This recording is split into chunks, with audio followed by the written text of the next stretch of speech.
So inshallah ta'ala we continue with our series Ibadur Rahman, the ayat we recited in the first rak'ah.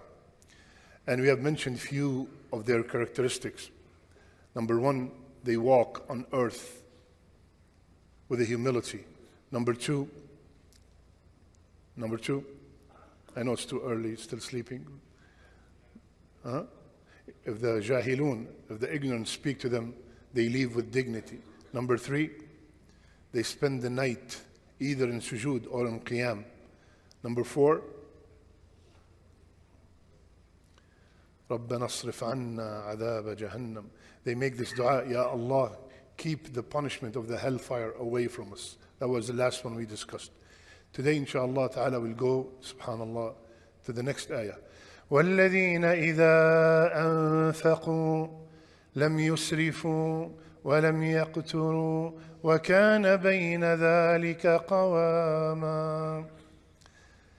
And the ones who spend, and the ones when they spend, they are neither extravagant nor miserly. And they are moderate, in the middle. They have middle ground.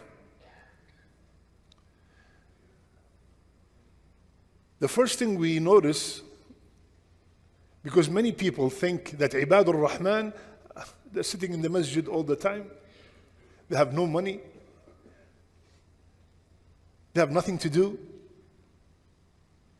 I have divorced the dunya. Just give me a thawb and a piece of bread and some olives and I'm good.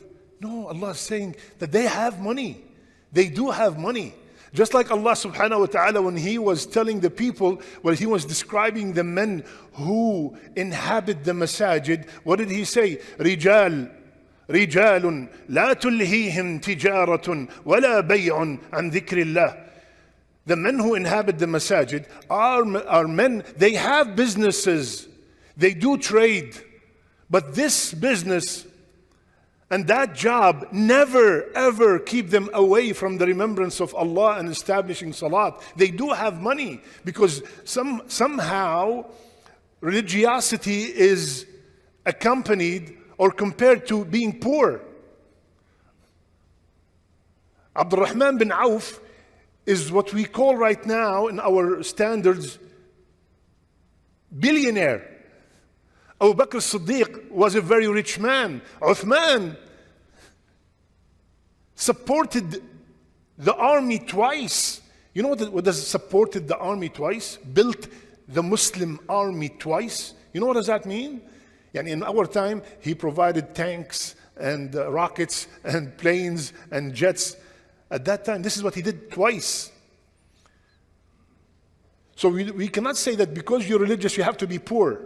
وَالَّذِينَ إِذَا. But if you want to be from Ibadur Rahman, Allah subhanahu wa ta'ala, subhanallah, He did not say, and وَإِذَا أَنفَقُوا, and if they spent, then they are moderate.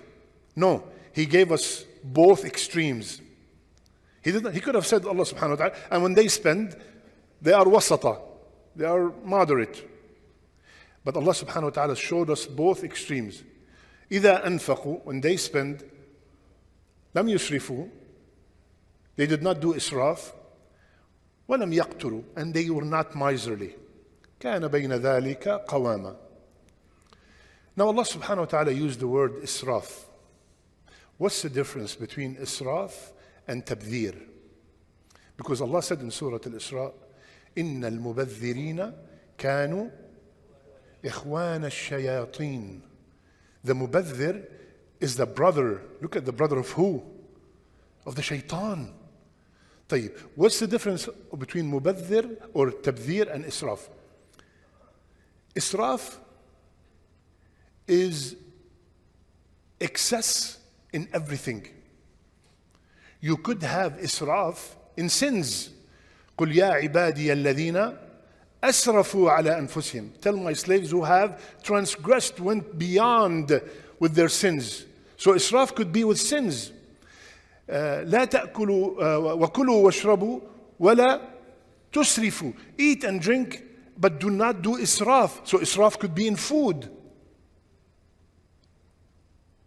Israf, ومن قتل مظلوما فَقَدْ جَعَلْنَا لِوَلِيِّهِ سُلْطَانًا فَلَا يُسْرِفْ فِي الْقَتْلِ. Even israf could be in killing.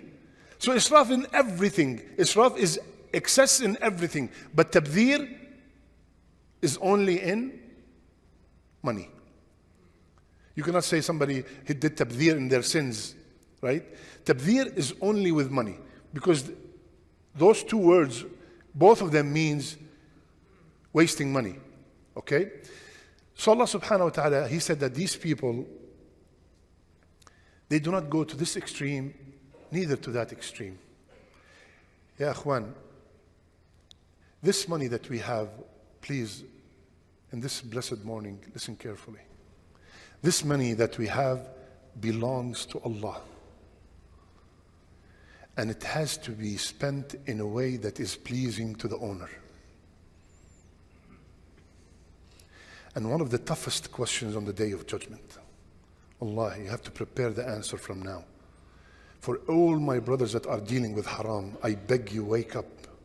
You will be questioned about every single penny. Where did you get it from? And where did you spend it? Every single penny. Rasulullah sallallahu Abu Dharr narrating the hadith, is in Bukhari.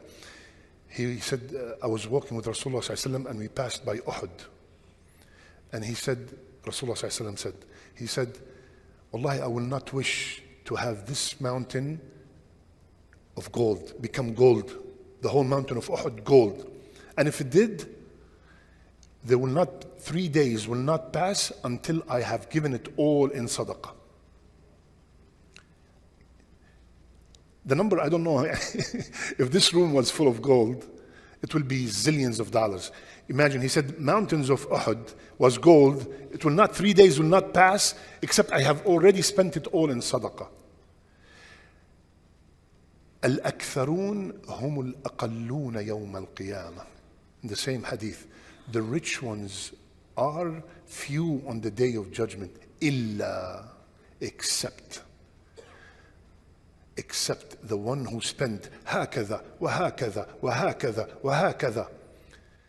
The rich ones are very few. يعني the ones who will enter Jannah from the rich are very few, except the one who spent his money this way and that way and that way and that way. يعني he's looking for ways to spend his money. Sponsoring orphans, sponsoring widows, building schools, building masajid, helping this, helping that. That's all he's thinking about. It's not my money. It's not my money. I have to report to the owner. Where did you show me the receipts? What did you do? Wake up, ya akhi. Make this Ramadan the last Ramadan you do haram business. Make it, this is it. Don't worry. Your rizq is coming. Allah guaranteed the provision, guaranteed it.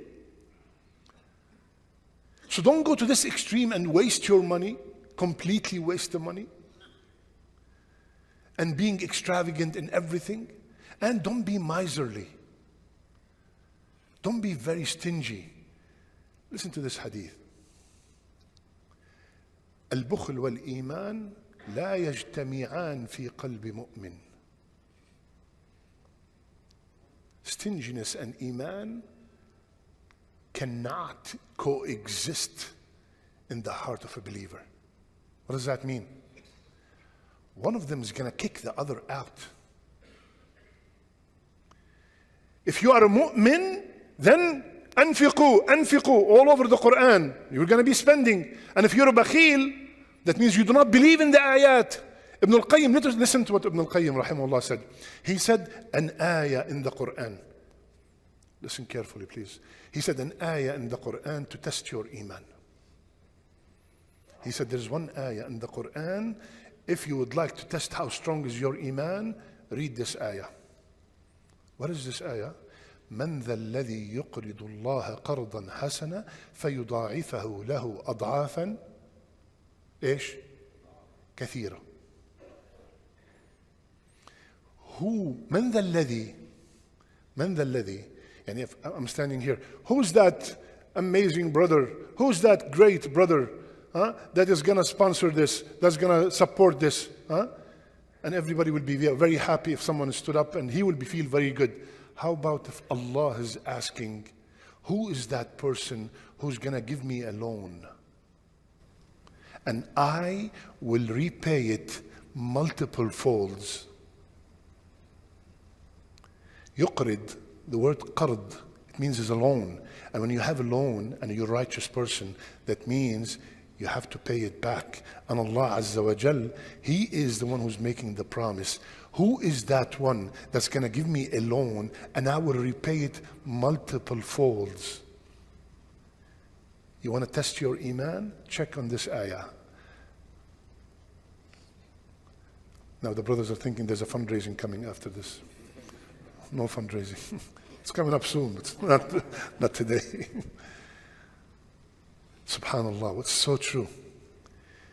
The King of Kings is telling me that I will multiply it many, many folds. So ya akhwan,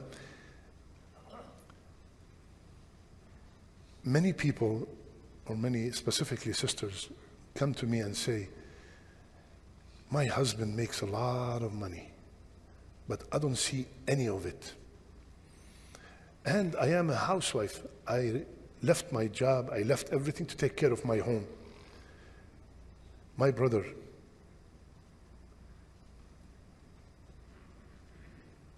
Rasulullah ﷺ said, money spent fi sabilillah, yani in jihad, or money spent in sadaqat, or money spent on this and that, and money spent on your family. The best among them is the money that you spend on your family. Give your wife an allowance. Do not wait for her to ask you. She's at home taking care of everything.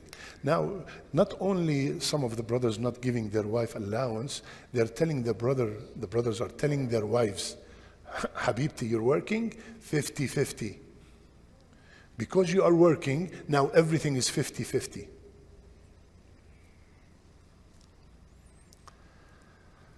Inna lillah wa inna ilayhi raji'un. 50-50, ya habibi. You know that every penny that your wife makes is her money? Every penny is hers. Hers. If she would like to participate, Allahu Akbar, may Allah reward her. But you are the one who's supposed to pay those bills. Those main bills. I'm not telling you about, again, extravagant. She wants to bag for $5,000.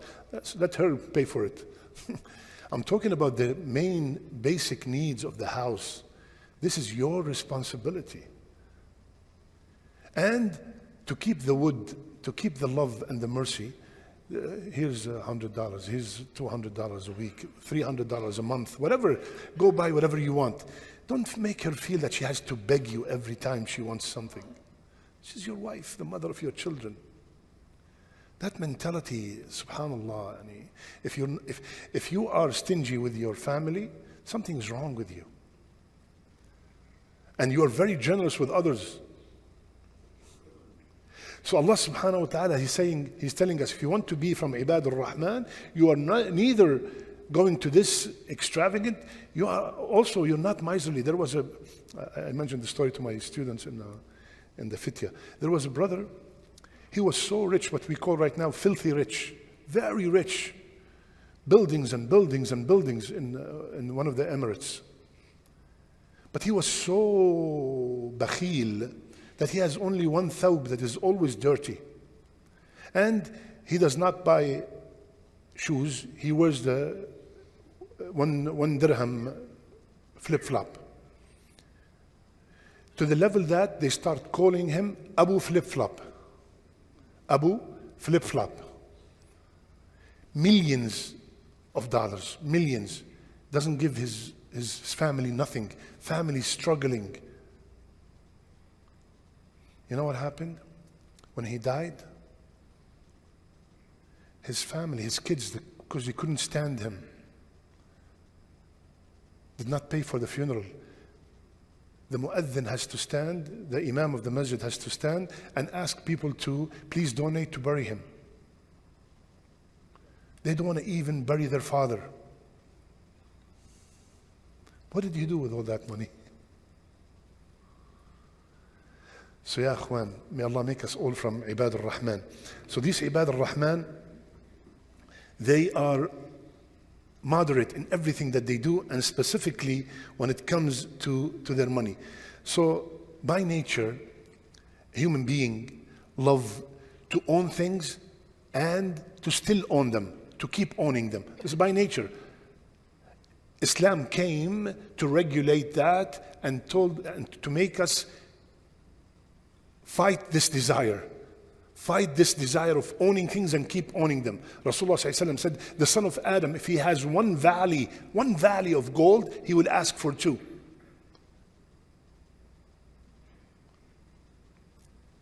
He will ask for two. And nothing will satisfy the son of Adam except turab. It means till he dies. He's going to keep wanting more and more and more. And if you are wanting more and more and more, there's nothing wrong with that except if you are using it to please the owner. May Allah make us from the people who listen and apply. May Allah subhanahu wa ta'ala make our last deeds our best deeds and our last words La ilaha illallah. Jazakumullah khair. Assalamu alaikum wa rahmatullah.